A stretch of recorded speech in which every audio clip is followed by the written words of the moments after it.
Hi, and welcome to this season of On the Money, courtesy of Old Mutual. And we appreciate that we have started this conversation because it is important.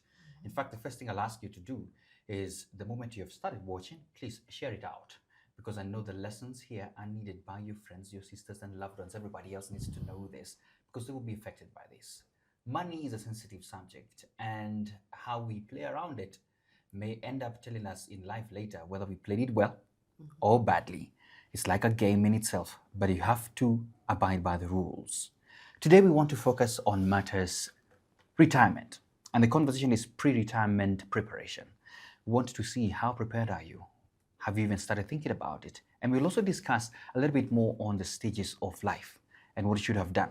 Some of you probably after this conversation, you may end up taking 50% of your salary to retirement, but I don't know. But is it too early? When should we start? And the likes, all those questions shall be answered. On the table today, we have two amazing ladies here. We have Christine Karoki, the head of pensions at Old Mutual. Christine, welcome. Asante sana. Thank you so much. To be here. Excellent.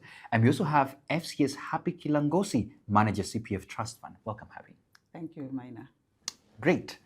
Now, we are going to dive deep into it. But first, let me give you each about 30 seconds or so to just introduce yourself to the viewers, and even the listeners probably, so that at least they can get to know you. And I'll start with you, Happy. Thank you, Maina. Yeah. My name is FCS Happy Kilongosi, manager CPF Mwamba Trust Fund. So I call myself an estate planner. So I help to help families to infuse governance structures for sustainability. So in brief, that's what I do. Awesome. Yes. And you're happy? Yes. I'm just checking.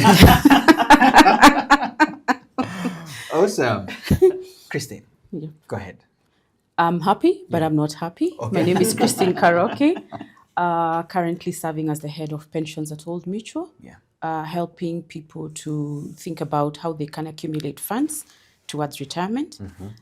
Passionate, you could call me employee benefits with a special emphasis on retirement planning. In my other capacity, I do serve within the industry at the Retirement Association of Kenya Insurers in the retirement committee. So wrote the first guidebook for retirement planning in Kenya. Okay. And of course, I sit in the Insurance Institute of Kenya for legal counsel. Happy with this one. Yes. We're happy to have passed the first professional bill for insurance. Yeah, so that we're able to have a structured process. You know, the accountants and the lawyers have been ahead of us. Yeah. So now we are getting to that place. Okay. Lovely. Yeah. Lovely. Ladies and gentlemen, I could have introduced them bigger, but you will get to know more as we go through the conversation. And let me get straight to it. Pre-retirement planning, we are saying this is a very important conversation to have. And Happy, I would want you to start us off. Why do you think this is such an important, probably even late conversation to have in this country? I would say because everything starts and fails at the planning stage. So you can't plan for retirement at retirement. So it is planning because it needs to start earlier. So retirement planning should start at the point of employment. Yeah. And maybe even earlier than that, because it makes you look at your life in all the stages, during employment, after employment, and as I said, I'm an estate planner, even after you pass on. So given that it is pre-retirement, if you look at your life, as I would equate it to the way we do strategic plans for organizations. We plan for organization beyond even our stay there. So why can't we also do the same at our personal level and plan what we would think our life how our life would look like after retirement? And given that we also have improved medical care nowadays, research shows that people live more than 20 years after retirement. So if you're going to squander all your money within the first 2, 3, 5 years, so what happens to the next 15? And looking at also the global shift that our children are no longer confined to our jurisdiction. So what happens to you? And in any case, whose responsibility is it to take care of yourself? It's your own. So much as we focus on other things, we give priority to educating our kids. We give priority to living in big houses. I do not know why. To driving those machines. Nothing wrong with them. But we should also put ourselves as a first priority. Okay. Yes. Hey. So that is why it is All important. right. I love this. And Christine, you're going to come in, but let me ask you, Happy. Are we not to blame for making our children, why we educate them so much, a retirement plan? I'm not saying there's anything wrong with educating our kids, but take them to schools that you can afford so that as you're educating them, you're also providing for yourself. Because who do you expect to take care of yourself?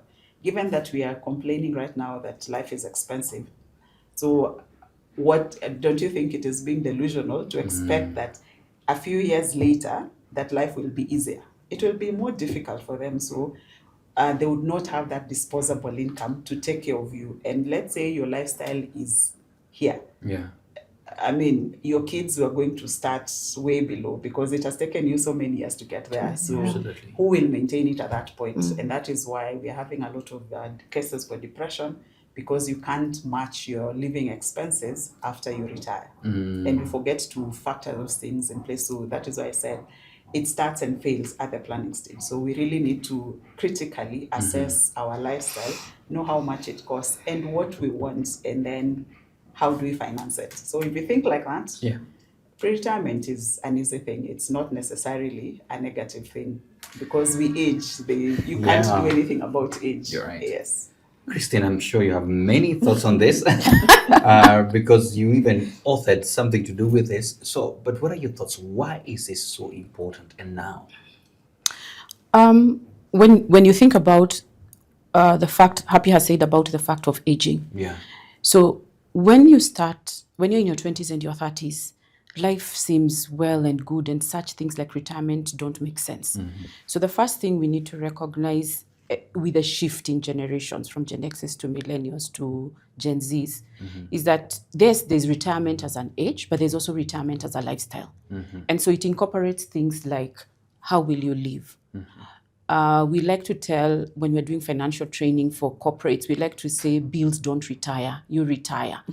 So your bills will still remain with you. You have an electricity bill, you have water bill.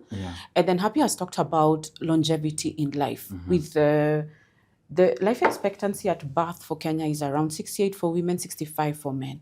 But then when you look at Happy's and I age, which we shall not disclose in this forum, you find that our life expectancy is 90, because when you count now, so you will be 30, 40 years in retirement. How then will you sustain yourself if you did not make a plan, because you do not have a regular income? So where is your income going to come from? How are you going to sustain yourself? There are aspects that are now emerging. If you look at the survey done by Retirement Benefits Authority in 2024, they do a survey of retirees. So you find that 67% of the people they queried have dependents beyond the age of 25. And so we expect, even for ourselves as we age, dependency is going to be a very high issue. Children who are still at home, or grandchildren you're taking care of through life circumstances and challenges that have come about because of the socio-economic change of structure within the African context. So then the reverse is happening. Instead of you becoming a dependent, you have dependents for longer. So if you don't plan, then the final aspect I would like to highlight for us is the issue of we have medical needs. So 40% of your bills, I kid you not, by the time you're hitting 50, are structured towards medical sustenance, management, health, even if it's buying things like supplements. But you find that there's a new emerging trend of caregiving. So she talked about children, about children not being at home with you. They have their own lives. You will become a dependent person who cannot, some activities of daily living, you cannot be able to do them. Or you have a critical and chronic condition.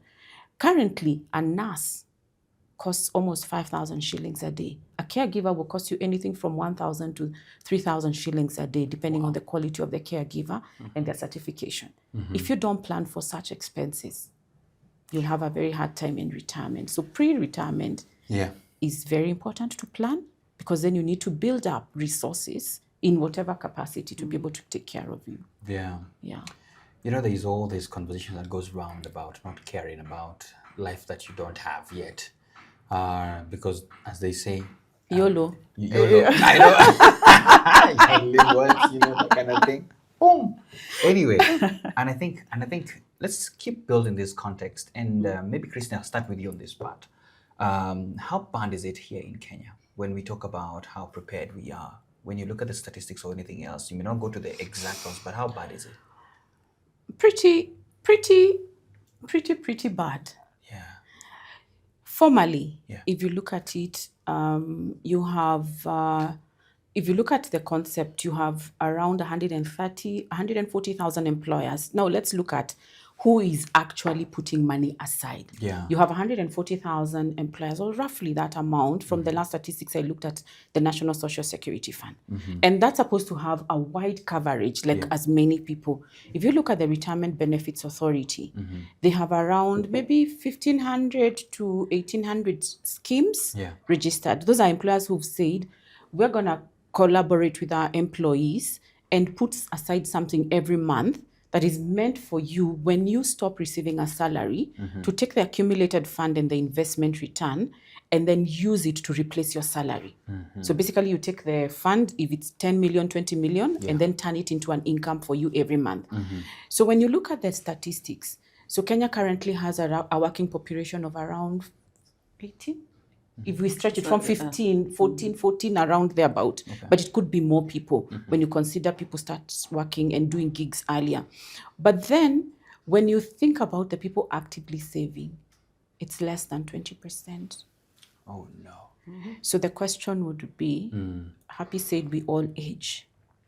What would happen to these people, even if you're an entrepreneur, even if you're a farmer doing your own thing?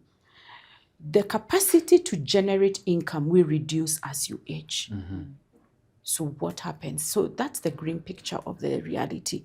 And that's what we call coverage. How many people are actively saving? Okay. So there are many barriers to that. The capacity to save every month, the discipline, but more so, I think the biggest barrier for us is awareness and knowledge. Yeah. And I think that's why we are seated here. Okay, that's true, absolutely. Yeah. To give them knowledge Yeah. and even ourselves. Yeah. Happy, let me bring you in as well. How bad is it from your perspective? Because I know you also deal with matters, contributions, withdrawals, the attitudes. What have you observed? I think it's horrible. Bring it on. In the sense that Yeah. even when you look at when we were younger ourselves, we had a lot of family gatherings, social. That speaks to financial capacity because you can't have bashes when there's nothing to eat. But fast forward now, when was the last time you had a family gathering? That you know, I can proudly say once every year. Which is still not good enough. I mean, Yeah. So it means families have broken down, and we have become. I think also because of the lifestyle has gone up.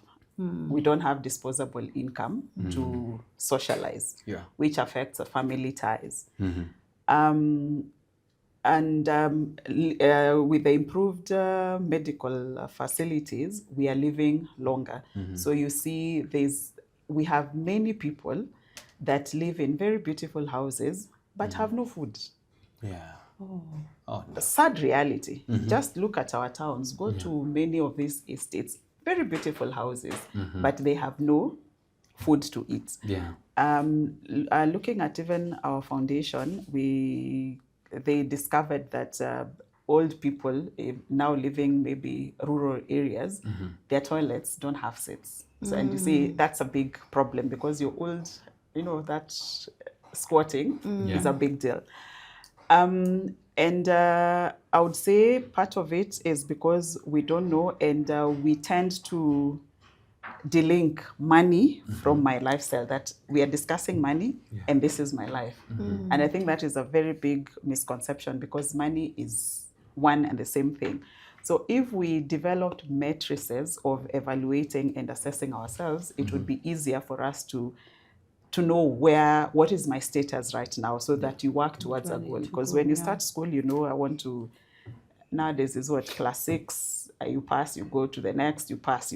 You know, there are milestones that are set. But when you look at financial management, do we have milestones? You just earn, squander, And again, there's no, and then the things we put is, I need to buy a house, I need to buy a car, and how we are socialized, how are you working and you've bought a car and you're parking in a rented space, which Makes sense. not the right way to do things. And I know those are mistakes I also have done. And when you take a mortgage when you're young, and I know most people insist that get a house, but why do you imagine a house is an investment? Because it can't give you money. You'd rather invest, pay your rent from the investment, because that allows you to invest more and make more money. Then you can have your nice, cozy, small house at retirement. Because when we build, like if I was to build a house now, you tend to build with kids in mind, and I'm expecting to hold bashes, so I have a very big, lavish house, which becomes a liability when I'm old. And because we also have a sentimental, emotional attachment to property, you're thinking, if I rent it out, people will spoil my house and start, but it's not helping you. So we need to have that mind shift so that we actually have a comfortable retirement, such that even looking at also the depression levels, you see, they say curses work, and I believe they do so, especially men, because men are the ones who bless or curse their kids. You're old, you're retired, you financed your kids' education in very expensive schools, and they're struggling with their life, and you can't understand, and you want them to meet. There's no one who can meet your expenses, your livelihood. So you tend to start cursing them instead of blessing them. So you're making their life even harder. So I think we need to develop matrices. So we need to have matrices of evaluating our financial growth, so that as we plan, I need to know what are my living costs right now, because I do a lot of financial awareness talks, and in every session, you will hardly find people beyond 5 who know how much it costs for them to live. Most people don't. So you earn, you spend, you earn, you spend. So if you don't know how much it costs for you to live, so tell me how you're planning for your future. What is your baseline? Your plan is baseless.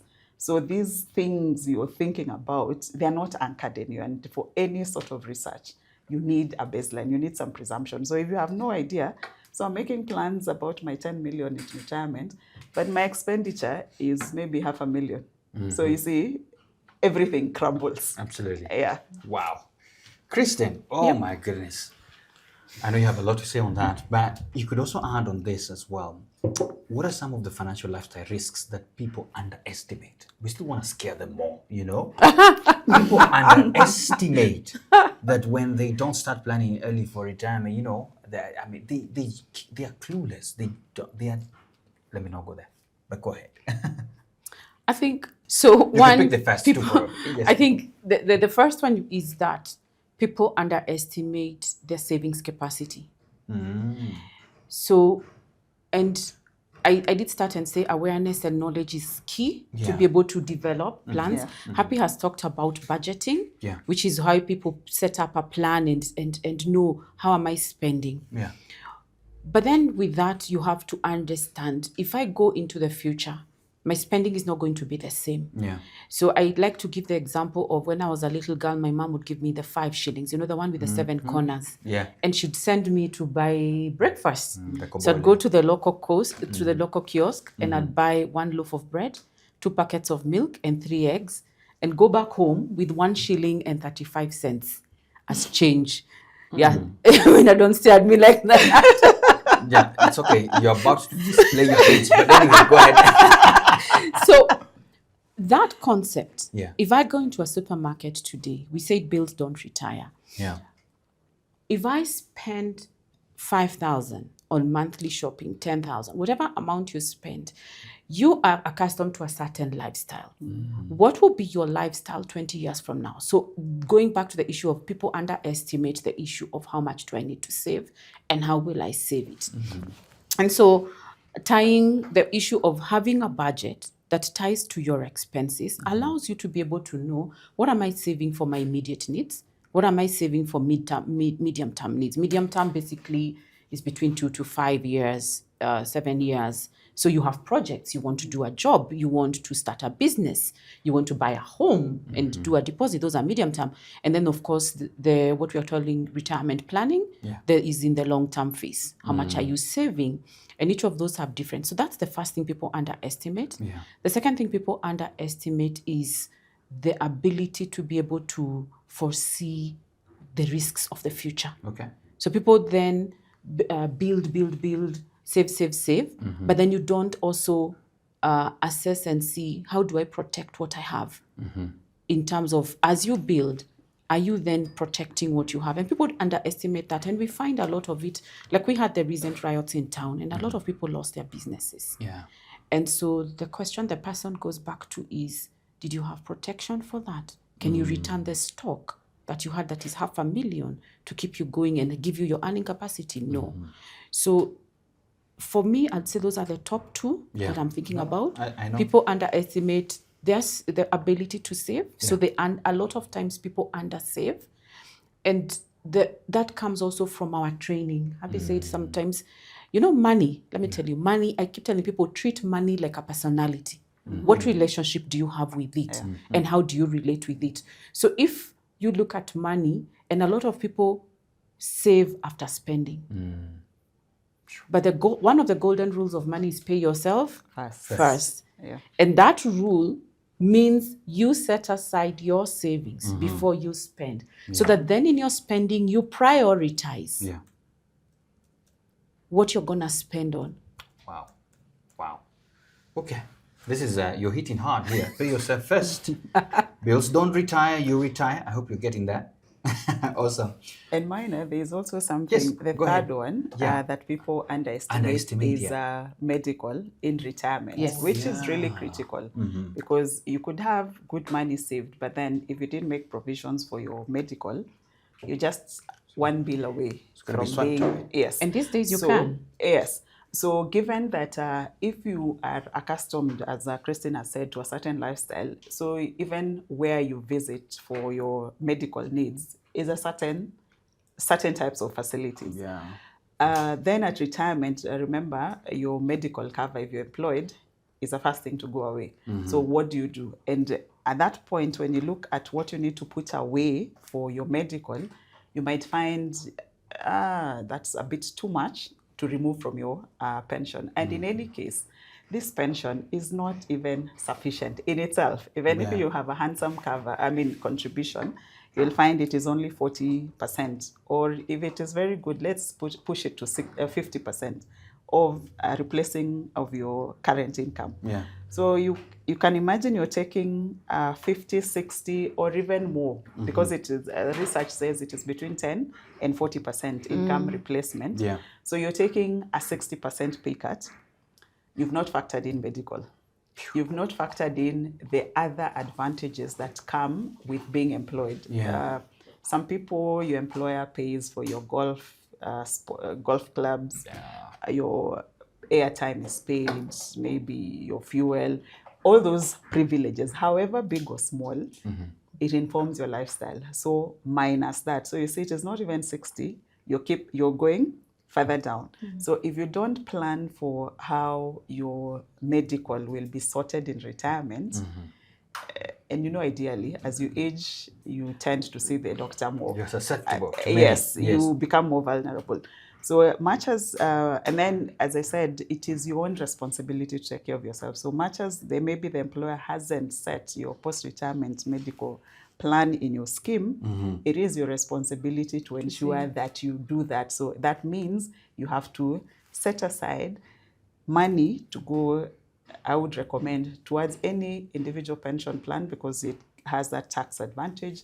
And you're taking advantage of the compounding interest, so that at the point of retirement, every year as they post the investment income, you use that to pay for your medical cover. Okay.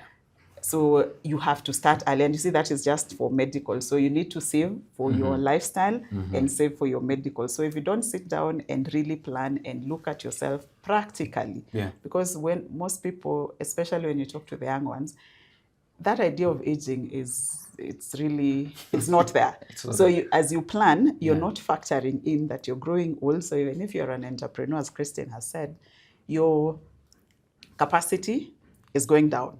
And the way generally as Kenyans we run businesses, I do everything. So we don't set structures so that a business can run by itself. Yeah. So if you're not there as a founder, your business, because you're the one who does everything. Yeah. So if we want to be an entrepreneur, then for it to be successful, ensure that you have governance structure. That is why in organizations we have all these different functions manned by different people. So there's a maker checker.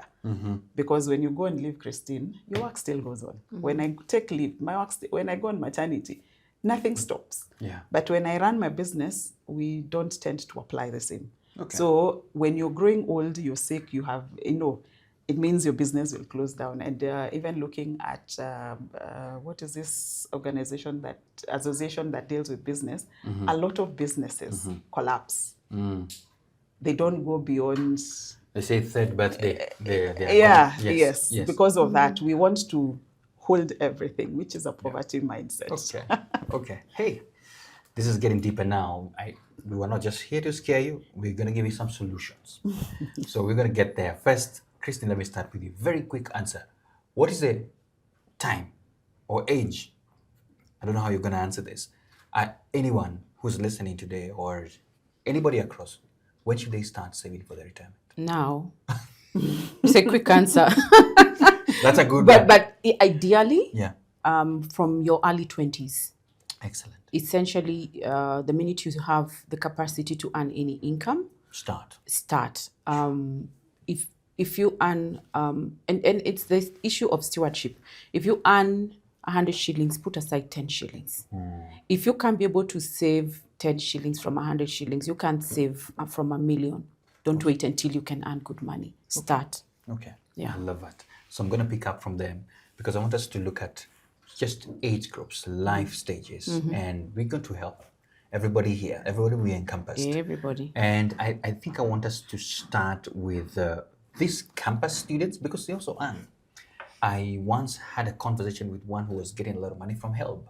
And they decided to even invest that money. Based on that. That's smart. So we're going to go down because, so don't think that until you start earning, no.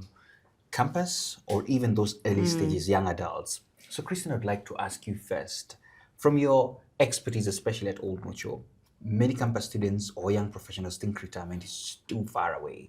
Or you don't even worry about it as even you brought it up here, both of you. Why is starting early so powerful? And what are some of the simple first steps they can take? Okay.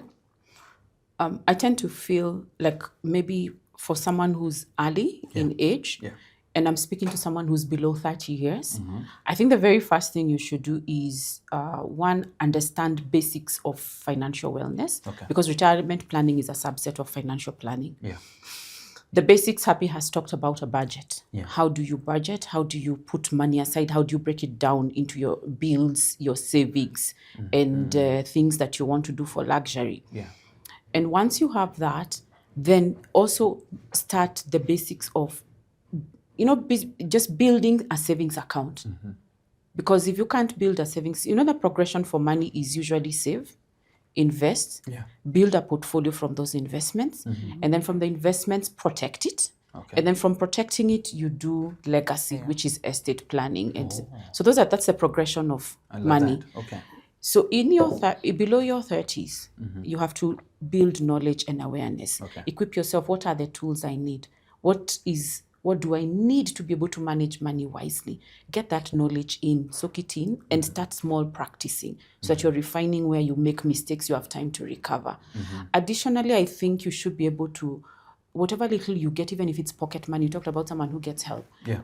Do you have the capacity to save something from it? Yeah. So if it says save 30%, if you saved 30%, how do you readjust? So it's like a trisex period for your life. Okay. But the most important asset that someone builds, because life assets are not just about money, is knowledge and equipping yourself with tools that manage it. Okay.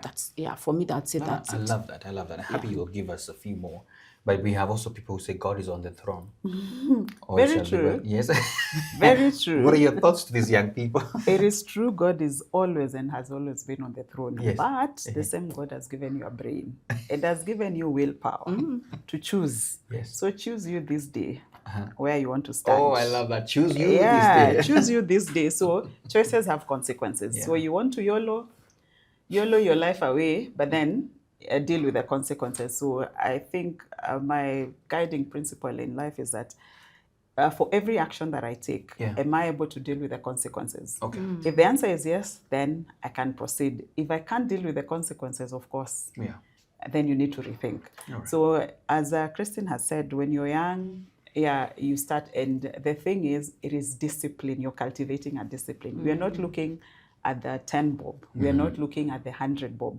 It is the discipline that you're cultivating, because you can't, you know, the way when you're growing up, you're told you wake up, you go wash your face, brush your teeth.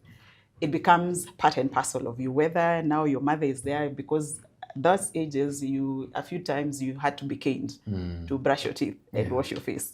But as you get accustomed to it, it becomes a discipline. Nobody needs to remind you. So the reason why we are saying start with whatever you have is so that you cultivate that discipline, so that as you increase your income, it's ingrained in you. It's not something that you have to think about. And it is hard. I started late. I usually say 6 years ago, to be precise, 19th August 2019. Whoa. And I fought a lot with that issue of putting aside money fast before I spend. I really, for like 2 years, I used to really have a lot of fights in my head.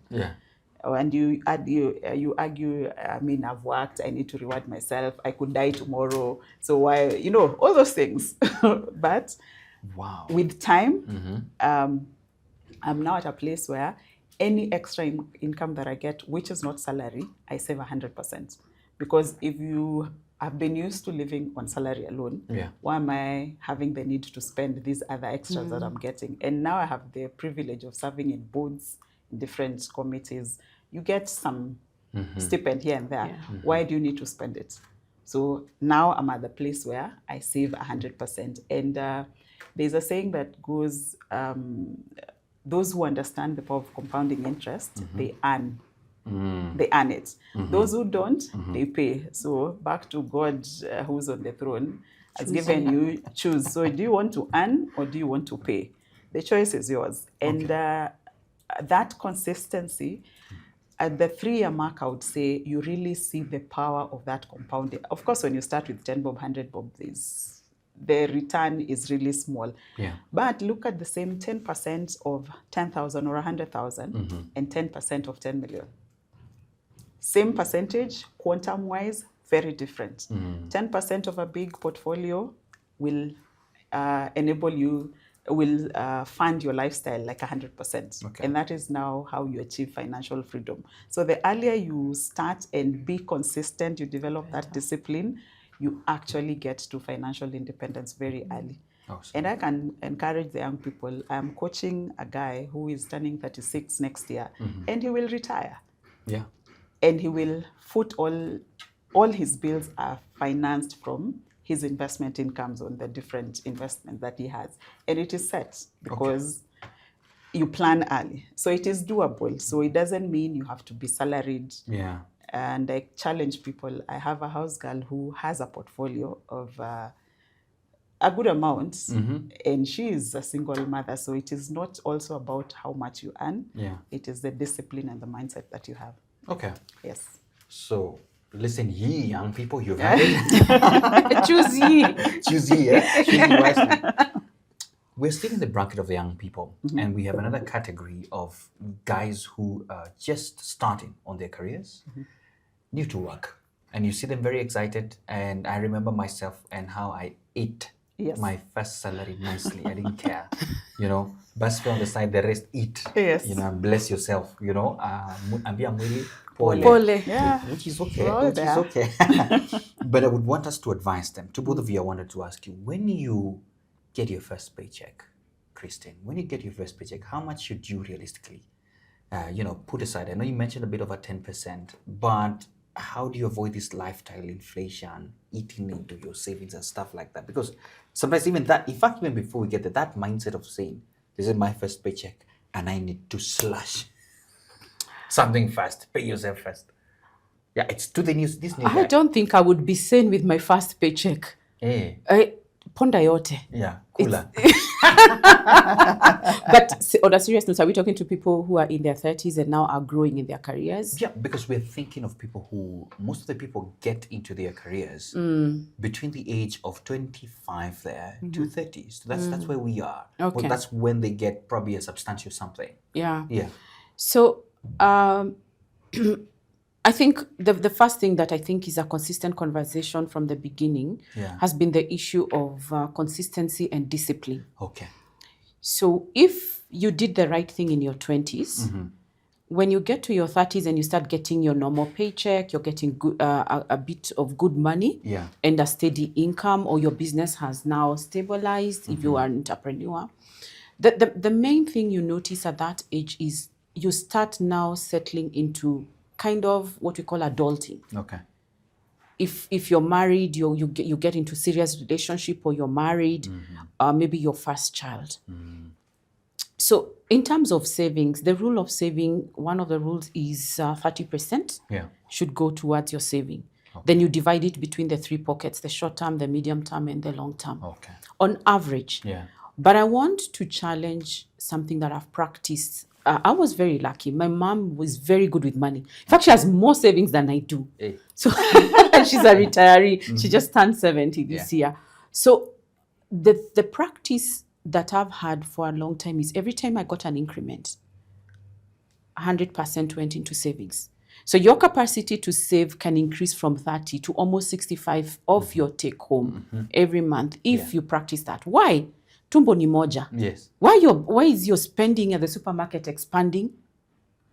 Oh. Why am I living in if I had a 3-bedroom house that was 45,000, why am I living in a 3-bedroom house that's gonna cost me 200,000? I know there's status, there's acceptability, but there's also an aspect that Happy said about take your savings, and your savings now generate income. Remember the progression of money when you invest it after you've saved. Yeah. And that can then fund for the lifestyle you want. Okay. But don't fund it out of the seed. Yes. If one of the books we want to recommend people to read is Rich Dad, Poor Dad, Robert Kiyosaki. That's a very basic book. Awesome. The first rule he says, never consume the seed. So for us who are salaried, your income and your salary and your savings are your seed. So take the savings and invest them. Okay. And then out of that, the investment income is what you take. So that's the first rule that people who are in their early 30s should manage. Okay. Manage your money and start saving. Okay. And then structure your spending to cater for your needs in a realistic way. Okay. Yeah. Do you think this is the time when these schemes help such guys? Yes. Because sometimes employers just push you in. So you find that we did say the biggest hurdle is financial awareness. Yeah. So you find young people don't look at retirement as an age, they look at it as a lifestyle. Yeah. And we want to promote that for young people. Retirement is a lifestyle and we're able to support you for it. Yeah. So you find that if your employer has a retirement plan, you're auto-enrolled into it as a benefit. All right. So you start saving as a percentage of your salary. But do you know how to take the best advantage of that scheme? Do you know that as you put your money in that scheme, you pay less taxes throughout your working life? So how do you then reduce your tax liability? Do you know that you then can, at that age, take a whole life policy and it will be so much more cheaper? And this is part of estate planning because a whole life policy pays, you pay premium for like 20 years, then you stop. But on the time of your death, the policy pays out a lump sum, 30 million. And that's estate planning because that's an inheritance for your children. Yes. So remember knowledge? Remember planning? Yeah. So that's the age you take out life policies. That's the age you join a retirement plan. If your employer does not have a retirement plan, that's the age you set up an individual retirement plan for yourself. That's the age you take advantage that you can save for your medical needs. And you can actually save 500 because 500 over 20 years can get you 8 million. Okay. Compounding. It will take the 500 will earn up to 1.5, but because of the rule of compounding, where a shilling that bears another shilling, and the 2 shillings bear other shillings, and the 4 shillings bear other, that's compounding, will get you 8 million in a post-retirement medical fund. That's another scheme where if you then take this money, you can pay your medical insurance in retirement and be able to access premium hospital health care for yourself. All right, I feel like I came to class too. This is so good. This is so good. Happy, I know you also have thoughts on this, but we have to move on as well. You'll give your thoughts. You'll give your thoughts on that, but we have to also touch on the midlife because these young guys, we've advised them too much. Now you better get practical. Yeah, Go ahead. I said, Yes. Maina, I love governance, and governance is a way of life. Yeah. So in asking what should you do, if you have a structure, compare it back to corporate life. When you get employed, you're told, you're given maybe the HR manual, you're given policies, and you're told this is how we do things here.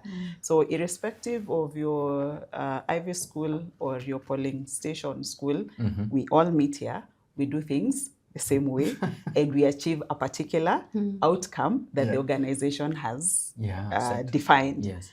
So in the same way, if you have structure, so that when you get money, you don't get confused. If you have already a structure in place, that, because I always say money is loud and it confuses even the most elite and the most mature. So it is not just the young, even the old. Big money, no structure, it will just fly away. So the rule of thumb is 50 to 60% on your needs, your must do for you to live, 50 to 60%. 10%, bare minimum, 10% for savings. Then another 5 to 10% for your short term, things that you want to do within 1 and 5 years. Then your Sherehe money, 20 to 35%. So if you have that structure, you just allocate. So if you want to have fun, your fun must be maximum 30%. Is it 20 to 35% maximum? At least bare minimum, because you're being mean to yourself, 10% to savings. Then your short-term needs, is it 5 to 10%, and your must do 50 to 60. So if you find that you want to live in that very expensive neighborhood, all those, it is not bad if you are funding that lifestyle from your investment income, but it is really a big injustice to yourself if you're using your seed, as she has said, to fund that, because then there's no sustainability. Because even in governance, sustainability is the running theme. So whatever you're doing, is it sustainable in the long run? If not, then you'd rather think twice, because there's that Swahili saying that says, "Ata paka mzee ukunywa maziwa." So there's no time where you will say that now, because I'm old, I don't need money. You will still need money. So you'd rather think about sustainability than a few moments. You're right. Happiness. There's so many thoughts going through my head, and Christine and Happy, you're going to help me here. There is a notion out there, especially when we are discussing, house, stuff like that. There's also a saying out there that says, "Mwanaume na nyumba." You know, that kind of thing, ama kashamba. You know, that kind of thing. That if you don't have that, that has been our tradition here. Especially culturally, it has been ingrained that get yourself something. So it's the first thing that probably is hitting a lot of generations, especially the midlife guys. And then there's also, because now I want us to address the midlife guys, there's a lot of them being the sandwich generation. Sandwich by, they have kids who have just started school and they want to go to those nice schools because of pressure. And then they also take care of parents, because probably most of the parents, those were their retirement plans, and they're there. And actually a lot of millennials fall under that. Let's talk to them. Yes, remember we said, the thing nowadays, we talk about agility and adaptability. So much as that has been how we are socialized, true, but looking at where you're going, because what does a plan entail if you're not factoring in everything? So looking at what I want to be in my 60s, 70s, 80s, what am I using this land for? that will make you. And I said that having also made the same mistakes. Yes. So we bought land. There was that era of mtu ni ploti. So we bought pieces of land here and there.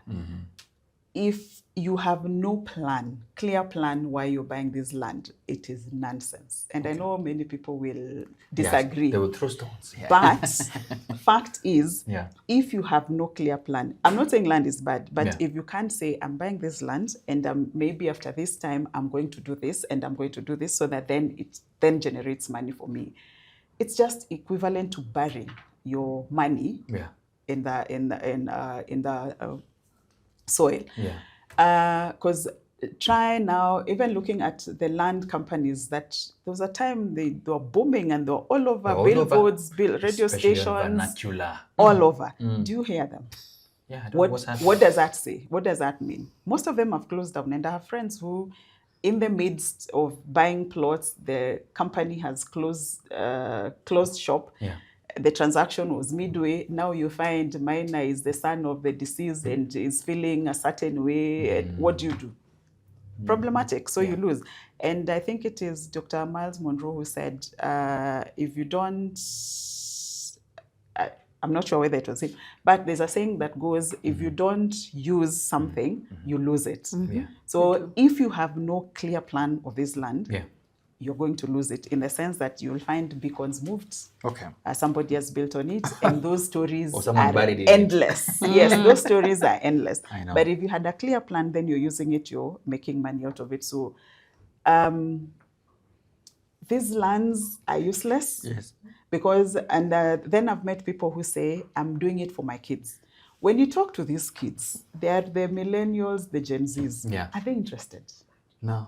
I've sat with parents who are feeling so, I don't know what is the word to use, leave land alone. They have rentals, which are bringing in good money, and their kids are not interested. And they're telling them, Dad, Mom, Dad, you eat that money with your wife. I'm not interested, because they're okay in their, whatever they're doing. Maybe they're not even here. And there's one who has, I don't know, it brings her about 700 Gs a month. So it's trying to bring in the first two kids, that you do the accounting so that you know how this is run. They're telling her, Mom, you just deal with your shenanigans. And she's wondering, Jesus, I have taken so much loans to do this, and I was doing for you. They're telling her, you enjoy your sweat. They're not interested. So when we say we are buying for kids, have you had a discussion with them? Which brings me now to the other aspect of estate planning. When you ask people, what is your wealth vision for your family? Most people don't. So how do you expect your spouse and kids to know where you're headed? And at our corporate level, the mission vision is communicated 1,000,000 times to these graduates who are old. How many times have you had those sensitizations at your workplace? Yet at a family level, wealth vision is not communicated. So exactly. So it doesn't make sense. Okay, Christian, there's so much. I feel like we will need part 2 and 3 of this entire conversation. I was seated somewhere with the Association of Family Businesses. They had a great conference. And we were speaking to a lot of them who are second generation and third generation. In fact, there was a new term. There's something called COO, Child of Owner. It's not the CEO that you know. And they were saying how most parents are trying to push them to become COOs, and then they go there, the people there, there's a lot of discussions that are happening. But anyway, Christine, I want you to still touch on this midlife, guys, because I think a majority of them are probably listening in and would be listening in as well. There's all these burdens. We're talking school fees, mortgages, healthcare for parents. They also have policies that some of them have taken, probably they don't even know what they're doing. And they want to avoid sacrificing their retirement security. How to go about it? I think, okay. So one, I'm happy. I forgot to say, and they have parents. And they have parents. To take care of. So in midlife, let me say, like, happy, I've been a grower of grasshoppers, where you bought land and it sits idle. So I think the rule, when you're in your midlife, let me just say the ideal, and then everybody should figure out how to adjust to that. The ideal is that when you're in midlife, you have responsibilities. So you're looking to the current and you're looking to the future. Yeah. So one, it's a given that your savings are higher and you've been accelerating as your income earning capacity has grown. Because this is where now your top tier, your middle management, top management, you should be earning good money.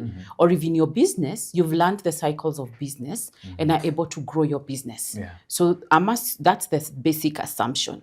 Because why are we speaking if you're not skilled enough to be able to get yourself to a level where you've grown your income capacity? Let's not forgive people who just sit. Let's start from there. Yeah. So then your savings should be beyond the required 30% in whatever capacity you're doing. And we're not saying, so after that, then you look at your risks. So you're in a place where you're paying school fees, as you've said, but your heavier school fees is coming up in the future. Do you have an education policy, or are you saving for that school fees in a manner that would be better? Okay. So you have burdens and requirements, and black taxes is one of the things that hold people down. So then have you looked at yourself and considered, now this is where protection comes in. So protection comes in, you look at yourself and say, where does my money go to? What drains my money? So the first thing is, as you grow, your budgeting should adjust. Okay. So that when we sit with people and have a conversation on money management, financial planning, retirement planning, the first question I ask is, do you plan for benevolence? And many people are like, no. Yes. How many people in their budget? You need to plan, because your what budget, that does is you have so many requirements. Oh, medical fund, this, funeral cost, this, parents, this. Do you have a line expenditure in your budget that reads parents?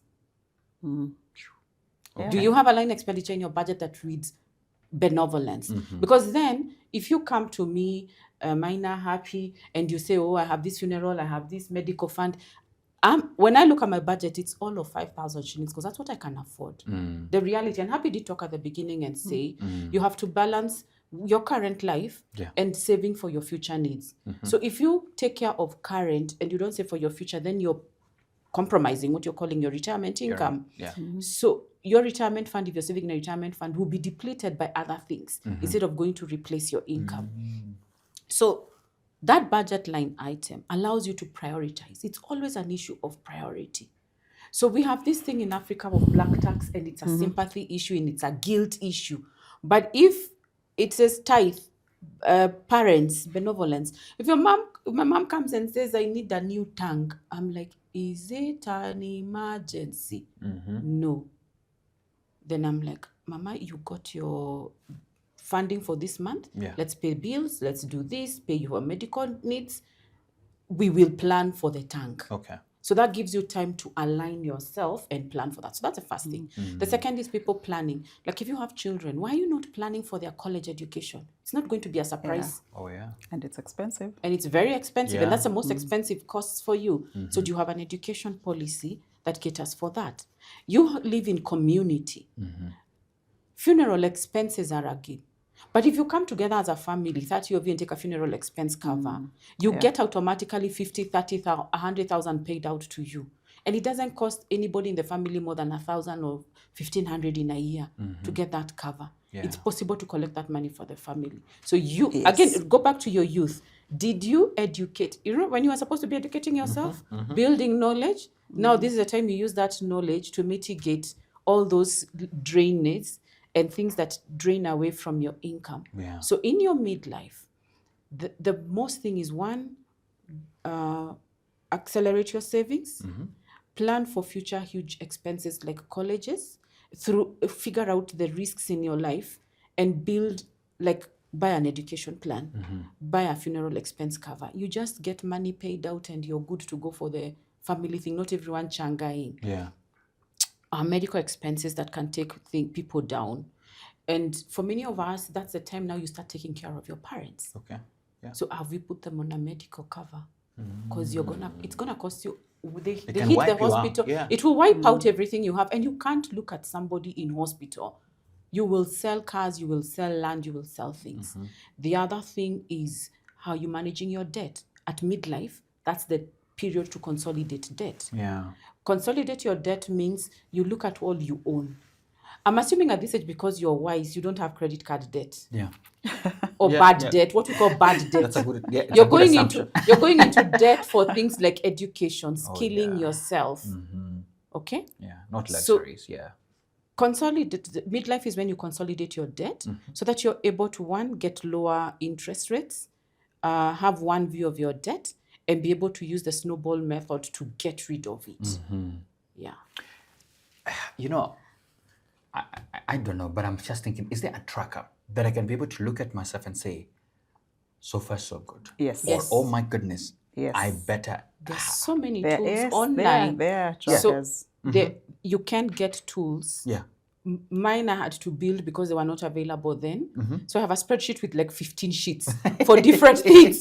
But you can get a tracker where you set your life goals and what it means, Yeah. and your input, and it tells you it will cost you in 15 years this much to live this way. So then you've set your goal for you. Yeah. There are tools for budgeting. So then in the immediate, you're able to budget yourself. Yeah. There are tools for tracking investment income. So in this day and age, we have no excuse. There's a tool for everything, and they are free and downloadable. Okay. Yeah. Love it. Happy? What's your tracker? I'm just I checking. developed mine You from did? scratch, and And I I sell did it. have the- And you And sell I it. sell it. I love it. Because remember, as Christine has said, as you grow older, you Yeah. need to find ways of making money, increasing your savings. And because I was one of those who had bad debt up to wherever, but thank God I cleared it, I had to develop a tool that now I figured out how much do I spend. So for me to figure out how much I spend, for 2-3 months, I strictly used M-Pesa or my debit card. So that end of the month, you look at your statement and you're able to see. Yeah. And that gives you a very good sight of where you are spending unnecessarily and what other creative ways you can get into achieving the same thing without spending so much. Yeah. So that led me, I like what she said, that benevolence line. In fact, I realized I was spending too much in those, funeral, blah, blah, blah. Yeah. And it hit me that just maybe a few days prior to me looking at that statement, my son was asking for, I pay for another club. And I really made noise like, boss, you take one that I've paid and you take another free one. Why do you want the paid ones only? Then I figured, surely, these people that I don't know that I've given this much money, this is my own child. Where do I... I mean, this is the explorative stage. So does it make sense? Does it align with my personal value system? Of course not. So I had to change. And I now had a budget that this is how much I'm going to spend in any given month on benevolence. Such that the only way I would break that budget line is because it is somebody that I have a special relationship with. Not just anyone. So Maina, if you came today, my budget is exhausted, siko baya, but I have no money. Yeah. And Let's I meet next month. don't feel any certain way. Yeah. Because even at work, I want to go for training. Then you apply, it has been approved, but then HR tells you budget for training this year has been exhausted. There's nowhere you're going.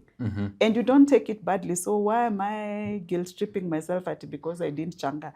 So I don't. Okay. And part of adulting, as she has said, is respecting yourself first. The reason why we keep saying they don't respect me is because you don't respect yourself. It has nothing to do with them. It is you first. You first. So respect is you drawing boundaries and staying with them and accepting the consequences of your decisions. So if I've said I'm not changaing for you, Maina, I am okay. You will talk badly. There's nothing I can do about that. But that does not affect how I relate with you. I will still say hi. I will still be your friend. You, however you feel, that's up to you. Whether you're saying, oh, she's a manager and that is okay. But I am fine because my budget had already exhausted. Because how do I explain my lost a neighbor, you did that, you realize all those? Do I have time to keep explaining to everyone that I have changed so much so I can't give to you? Okay. Just make a decision and live by it. Respect yourself. Yes, first. by setting boundaries. Set the boundaries. Yes. I love that. I love that. We have the 50s and 60s. And majority of them, I have been contributing in HIF. What else? Scheme has been doing their thing, so I should be good. And then some shock on stacks. you. Yeah, shock on right? you. That money is so little, Yeah. it doesn't match your lifestyle. So for them, the first thing you can do, look at all the idle assets you're having, sell them. Because cash is king anyway. Cash is king, yeah. You need to continue going to your golf. You need to continue taking your glass of wine in a nice place, and you don't have the money. Or probably cancel memberships. Yes. Christine, what are your thoughts to these people, 50s, 60s? Okay. They're just approaching, or they're about to be told, thank you. If you did, so that's the age where then you look at your assets and liabilities and look at what's your net assets. Your net value. Yeah. What are your net worth? So the first thing, we did talk about sentimental attachment. You cannot be sentimentally attached to an asset as long as it is giving you income. Be sentimentally attached to it. If it's not giving you money, get rid of it. So in your 50s and your 60s, you should be out of debt or getting close to getting out of debt. So you shouldn't be owing any mortgages. You should have a plan for your school, your kids' university. You shouldn't be borrowing for that. And basically, you should be able to manage your lifestyle. So at that point, the first thing I would look at for myself is how to resize my life. So am I living, do I have expenses that I shouldn't be having or I should be living? So sometimes you live in a place where it's a single unit compound. You have a watchman, you have a gardener, you have a housekeeper, but you're an empty nester. Do you require that, or have you accumulated enough incomes to fund that? If it has, well and good. Yeah. If not, then resize. Do you need to live in a community where there's a common gate, where you pay a service charge and it's much cheaper? So those are the things people need to think about. Wow. Then secondly is, you now look at your cash flow. Where will my cash flows come from?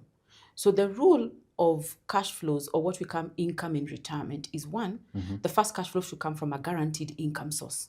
So if you've been saving in a retirement fund and you have not, because we believe you're not those people who have been accessing that money as you change employers, please, because you educated yourself in your 20s, in your 30s you scaled up, in your 40s you consolidated, now in your 50s you've built up that fund. What would happen is when you look at that consolidated fund, that's a guaranteed income. The consolidated fund from a retirement fund, from your NSSF, if you combine it and turn it into a monthly income, either an annuity or an income drawdown, that money should cover bills, necessities of life. That's the first level of planning. Then you go to the next level and say, what kind of a person will I be in retirement? Will I be active? Will I be slow? Will I be home? Then that tells you the extras. If you're active, it means you're traveling. You're going on cruises, you're doing stuff. If you're doing sports leisure, as she said, you're golfing. So you're golfing in Bangkok this time. Then you're doing, let's talk good dreams. Yeah, good dreams. I love that. So then you know you need to plan for that. How much does it cost? If I'm a homebody and I'll be a farmer and all I do is chase sheep and Kamau for not milking on time, then you know I'll only be doing agribusiness and this and this. So then you look at the next level. So you've got your guaranteed income. It has to cover your necessities. This is your pension scheme, your individual retirement fund, and your post-retirement medical fund, and the NSSF, if you've been saving. Then remember we said saving, investing. So from the investment, how much cash flow is coming? So that then determines something called liquidity. In your 50s, you shouldn't own illiquid assets. So why are you owning land? That you're not. Does not give you an income, or you're not going to pass on as a legacy. If you have rentals, assume they give you income and you pass them on as a legacy for your children. So that's the second level. The third level is now portfolio, where you take all these investments. Do you have a bond? Do you have a money market? Do you have a forex trade fund? Do you have rentals? And layer them such that that income comes in a specific way to be able to cater for your requirement needs. So you've covered your basics. Then you've gone to the extras. And now you've gone to the part where now you have even a buffer for yourself. And we have people who have planned themselves very well in their 70s, 80s, and are just easy, just enjoying coffee. They don't have you lines. I'm telling you, 36, very layered, very structured, very guaranteed. At 36, this guy wants to have 4 kids. He only has 2. Has never paid fees with his salary. Has never. and will never, and is planning to have 4. And life is very, very structured. I would challenge you to We need to have a one-on-one after this. I would challenge you to look at because I see a lot of that in Mombasa. Yeah. Not the retirees, the young, Yeah. people who look like you. And they're saying they've taken a sabbatical, they just want to tour Africa and see what is happening. And they're having maybe a small batik shop or a ice cream parlor.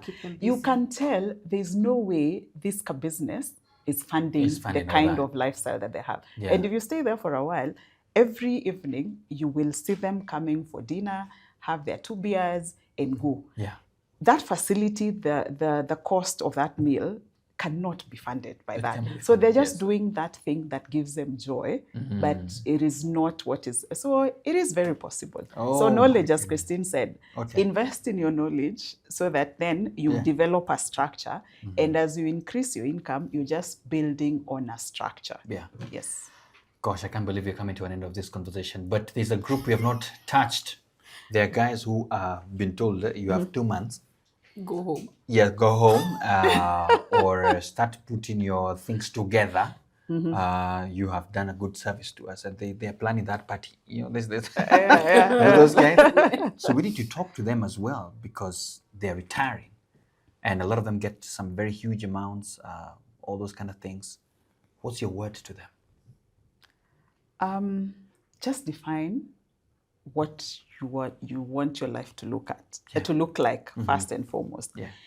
After you have come up with a clear picture of what you think you want your life to look at, look at the finances that are available so that there's no mismatch. Then, as Christine said, any asset that is illiquid, dispose. Because at that point, if there's nothing you've done with it, what are the chances that you'll do anything? Yeah.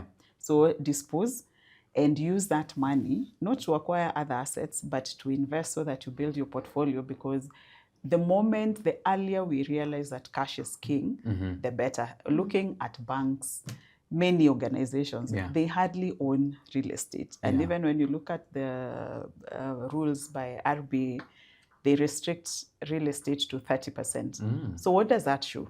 And yet these are big corporations. So you with your small money, why are you putting it all in real estate? Yeah, even when you look at the rich guys, they don't start with real estate. They divest to real estate after they have built their portfolio. So build portfolio. Okay, Christine, I have a straight one to you, to these people especially.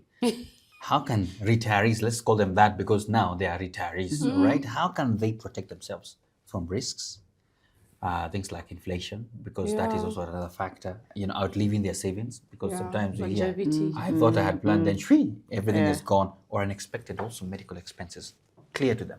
So I think the very first thing you do is the conversation around, can you manage this money? So sometimes you get a lump sum of money. There's an excitement that hits. And there's an excitement. So the question would be, if I give you 20 million now, will you be able to manage that money to sustain you for 30 years? Yeah. Very few people have that capacity. So then we've talked about longevity risk, meaning you outlive the benefit. The risks of unforeseen events, like critical medical illnesses, and even just making sure that you're protected yourself. So the first thing I would say for anybody heading into retirement, liquidate if you can.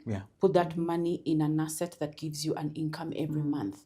So bonds, money market. So bonds work because your asset is still there, available to liquidate for you, but it gives you an income. So what people do is they call layering. You buy a bond in January, it gives you an income in January and July. Buy a bond in March, it gives you an income in March and October. So then you have a consistent income coming in that you can plan for. But in terms of the lump sum you get from the savings you've been doing throughout your lifetime in a retirement fund, you need to be tax efficient. So if you transfer it into an annuity is where I take my 20 million, I give it to Minor, who manages annuities, and he promises me that for the rest of my life, I will pay you 200,000 every month. So that's the guarantee income. Yes. So when you guarantee an income for yourself, you're able to structure your life. So buy an annuity or an income drawdown. Additionally, we did talk about saving for your medical needs. Take the lump sum of your medical needs and put it into a post-retirement medical fund. It will buy your medical insurance, but also to an extension, that fund can be used to pay for medical bills. Yeah. And so you're protected from that risk. You'll find that companies now have diversified and are able to absorb people who are in their 80s under medical insurance. So that risk is catered for you. So turn your retirement fund into a regular income for money management purposes and to cover longevity. Secondly, purchase medical insurance. Thirdly, and let me tell you something that people never consider. If I'm getting a regular income, remember you don't become credit worthy once you retire. But if I'm getting a regular income, say Christine gets 100,000 every month, and I can evidence that Old Mutual is paying me 100,000 every month for the rest of my life. I can go to my banker and say, I have a salary of 100,000. I need to take a loan of 2 million. You become credit worth. So that's another layer that people need to cater for themselves in terms of risks. Then, of course, a big thing people never talk about is that you have to have invested in your lifestyle in your 40s. Because what you did not, you see, we've been talking about money, but we've not talked about investing in health and wellness and mental well-being. This is a transition period. Now, in transition periods, you've got 3 capitals to manage. We've talked about financial capital. Are you managing your emotional capital? Are you managing your social capital? When you're retiring, what are you going to become? Because you're not your job. That's true. What's your community? What's your 8 to 5? You know, have you heard of people fighting when old people, you know, I've dealt with retirees, and then the wife comes and says, my husband is disturbing me. He's always with me. Do this. Let him get, because you see what happens. Women by nature, we've got 6 things going. I've got chama, I've got church, I've got this maendeleo ya wanawake thing, and then I've got job. When I retire, these other things continue. Then guys, this man is just chilling. So that's the thing I'll tell you. And it's interesting that also divorce is also high at that point. Because of identity crisis. Divorce. Divorce is high in so 3 what you're saying years, is that 7 social years, preparedness? and Social preparedness, emotional preparedness, and financial preparedness. And those are capitals you should. And may I be controversial and say that your social capital comes before your financial capital? Because you linked could to have depression. money, but... Because God made us inherently social beings. So that's why a lot of people die after. Yes. We are inherently social beings. I also heard there was one who still went to work to just say hello. And then when they were told not to come anymore because they are now preventing people to work, they committed suicide. That's an identity crisis. Who are you? Yes. My goodness. So planning goes back to planning. And just to add on something she said, if you're in a circle, don't get out, because that is the cheapest form of credit. You can bank, yes, but then we all know banks, the interest rate is. So if you're in a circle, who says you must resign? Keep staying there and use the now legacy as your next of kin, so that you don't say, what if I die? What happens to my money? Okay, we have to end now because of time, but I know it's a sad one. But I see us coming back again to just check up on the health, especially that track. I also feel like I need to develop one. So we are together if you haven't, but we shall not be together when it comes to retirement. So you better. So many takeouts today, and I want you to give a parting shot to anyone who's watching. I don't know who you will address because we have so many age groups that we have addressed today. But even as you do that, as you think of your parting shot, some people retire and they find out they still have debt that they had. Should it be a priority to first of all clear that? Obviously. At retirement, yes. That's a resounding yes. At retirement, yes. So clear it so you can have some peace. Yes. Let's give them a parting shot. Who wants to go first? Because I don't feel like we should end. But anyway, we need to. Happy, maybe you could start alone. Yes. Okay. For me, I would say plan at whatever age. Planning is really critical. And as you're planning, it's not just a one throng approach. as she has said, plan emotionally so that we don't, there's this tendency as professionals, we reduce ourselves to be an ATM with our family. So I will provide all the finances that my family needs to do everything that they need to do. I am not available. So when I retire, they learned to move on without me. So it's, and research shows around 29% people die 18 months after retirement because you feel they don't need you, they do not know what to do with you. And at work, you have also been, I mean, your time has ended and you're feeling, and the way I've given and the way I've done, but then your time for retirement has hit. So what do you want? So planning socially, planning spiritually, planning financially, planning for you. We forget, because I ask many people, what do you have a wish list? Most people don't. So I usually wonder, did that song really get into our head that so many vijana pata kazi nzuri mwisho wa kusoma?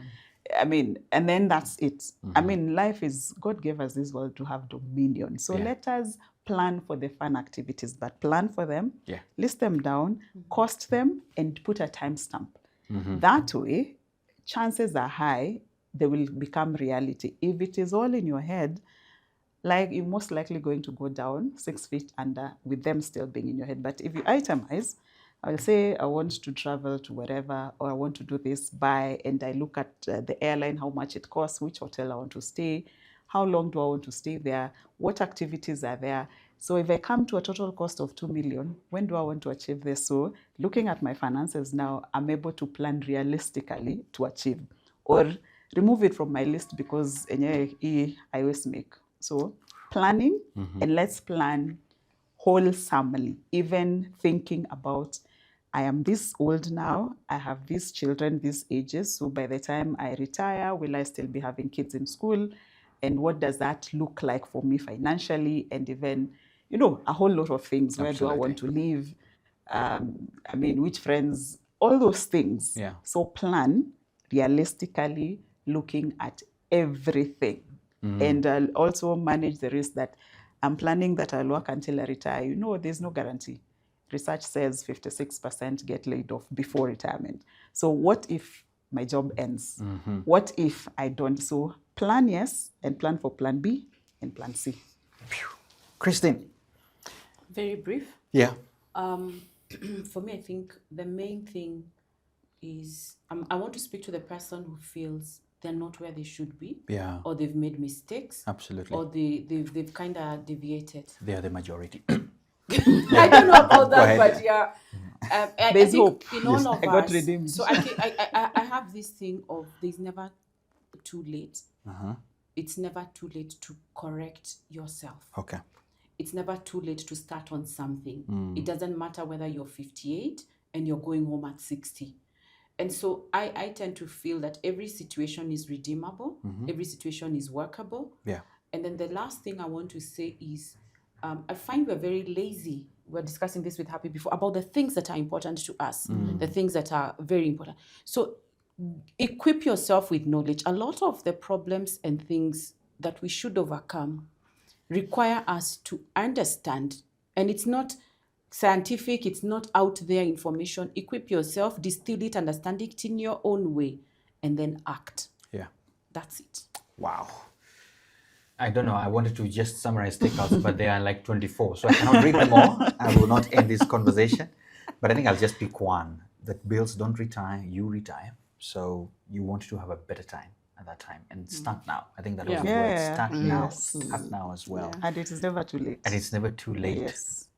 You can be redeemed. That was the word? Yes. It's every situation is redeemable. It's very Redeemable. redeemable, yeah. I love this. There you have it. That has been our first conversation in this season of On the Money right here. And we appreciate that you've listened.